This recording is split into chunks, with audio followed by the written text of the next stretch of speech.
Il mio è un dovere e nei confronti della verità, ma soprattutto nei confronti del lavoro che ho svolto io, che hanno svolto gli assessori, che ha svolto il Consiglio Comunale, che hanno svolto i dipendenti comunali per l'attività che abbiamo fatto nei 5 anni. Trovare un'amministrazione che scarica tutte le responsabilità senza assumersele proprie. E poi il problema non è i debiti quanti sono, il problema è si sta adempiendo o no al piano di riequilibrio. Le contestazioni che fa la Corte dei Conti non sono sui debiti, su quanti sono i mutui, la contestazione della Corte dei Conti è rispetto alle inadempienze rispetto al piano di rientro. Perché è aumentata la spesa corrente in questi 3 anni? Perché non c'è il controllo di spesa?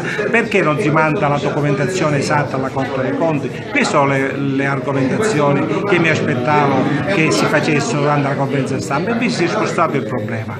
Il sindaco Bianco, che nel settembre del 2013 con un'osanna disse abbiamo salvato Catania perché è stato approvato il piano di riequilibrio, che era il piano di riequilibrio fatto da noi, oggi non va e dice che è andato ha guidato la delegazione. Nel momento in cui c'è da andare a rispondere alla contestazione della Corte dei Conti preferisce non andarci e mandare quel, tra virgolette, lo dico perché lo conosco personalmente ed è amico mio, quel poveretto di Girlando, il quale ieri per un'ora e mezza ha preso solo, come si dice in italiano, timbulate da parte della Corte dei Conti.